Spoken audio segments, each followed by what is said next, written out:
My uncle, bless his stubborn soul, always told me to avoid the deep meadow, not the sprawling hay fields that surrounded his farm, nor the pasture where his dairy cows grazed, but the patch of land that bordered the old-growth forest where the grass grew impossibly tall, reaching my chest even as a man, and the ground was always strangely soft, sucking at your boots. He called it the hungry ground. I thought it was just an old farmer's superstition, a way to keep a curious boy from wandering too far and getting lost in the tangled woods. I respected his wisdom on most things, how to mend a fence, read the weather, calm a skittish horse, but the deep meadow felt different. It beckoned. It was an island of wildness in a sea of ordered agriculture, a place where the air hung heavy and still, even on windy days, and the insects sang a different, deeper song. I always felt a pull toward it, a strange fascination with its forbidden quiet. The warnings started subtle. Stray animals would disappear, not just the usual foxes or raccoons, but bigger things. A calf, then a full-grown heifer, vanishing without a trace. No broken fence, no blood, just an empty pasture gate swinging in the wind. The dogs, usually fearless, would whine and pull back if their leashes were even pointed in the direction of the deep meadow. Their hackles would rise, a low growl rumbling in their chests, aimed at nothing I could see. Uncle Sealers would just nod, a grim set to his jaw, and mutter, "Hungry ground." He'd reinforce the fences bordering the meadow with extra barbed wire, a futile gesture I now realize, like trying to hold back the tide with a sieve. I saw him one evening, standing by the edge of that place, a shotgun cradled in his arms, just staring into the rustling expanse as twilight bled into night. His face was a mask of fear and resignation. Then came the sounds.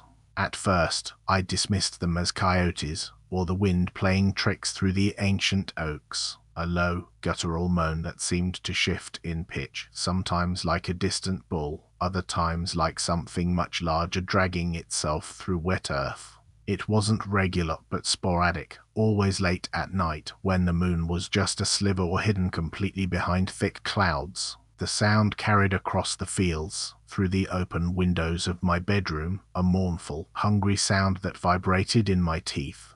I'd lie awake, straining to identify it, telling myself it was nothing, just my imagination, but the hairs on my arms would stand on end, a cold prickle spreading down my spine. It was a sound that didn't belong, a sound from a deeper, older part of the world than any animal I knew. It was a hot, muggy July evening when my curiosity finally overcame my caution. Uncle Sealers was away at market, and the farm felt unnaturally quiet. The air hung heavy, buzzing with insects, and a storm was brewing on the horizon, promising relief that felt far off. I'd spent the afternoon fixing a stubborn tractor engine and was grimy with grease and sweat. I craved the cool, damp air I imagined the deep meadow held. Against my better judgment, against every warning, I grabbed my hunting knife and a sturdy flashlight and walked towards the forbidden boundary. The tall grass closed around me almost immediately, suffocating the sounds of the farm. The air grew noticeably cooler, thick with the scent of wet earth and something else, something faintly metallic, like old blood mixed with rain. The ground beneath my boots was indeed soft, almost spongy, and with every step it seemed to pull at me, a subtle resistance. The silence was profound, broken only by my own breathing and the distant rumble of thunder. I pushed deeper, the flashlight beam cutting a narrow tunnel through the swaying stalks. That's when I saw the tracks. Not hoof prints, not paw prints, but long, wide depressions, like something enormous had slid through the mud. They were too wide, too numerous, and they ended abruptly, as if the creature had simply merged with the ground. A shiver ran through me, a true, gut-wrenching fear that finally validated every one of Uncle Sealers' warnings. I told myself to turn back, to run, but a perverse fascination, a need to understand what left such marks, kept me moving forward, my breath catching in my throat. Then I saw it. not all at once, but in pieces, through gaps in the shifting vegetation. It was partially submerged, almost camouflaged by the tall grass and the darkening light. It wasn't an animal I recognized. It was a mass of segmented, shifting forms, like enormous, glistening leeches or slugs, but interconnected, forming a central, pulsing body. Multiple long, fleshy appendages, tipped with something that looked like crude, chitinous claws, extended outwards, slowly probing the ground. It was the color of wet river stones, a mottled grey-green, and reflected the dim light with an unsettling wet sheen. The metallic smell was stronger here, cloying and sickening. A low, wet slurping sound, like 1,000 mouths sucking at the mud, filled the air. It wasn't looking for food, it was being the hunger, an extension of the hungry ground itself. The moment it shifted, a ripple running through its repulsive form, one of its appendages twitched, and the air around it distorted. I didn't make a sound, couldn't. My mind screamed at me to run, but my feet were rooted.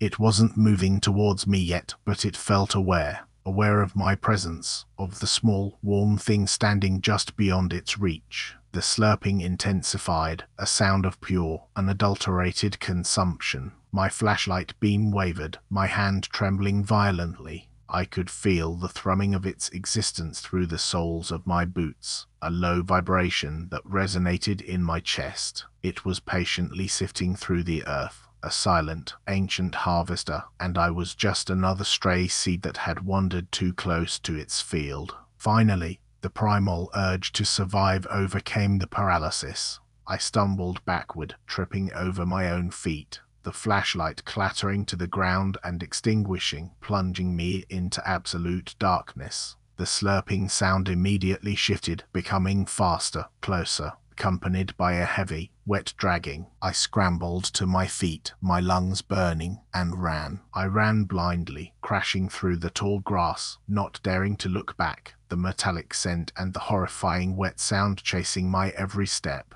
I don't know how long I ran, but eventually, I burst out of the meadow, gasping for air, collapsing onto the firmer ground of Uncle Sealer's hay field.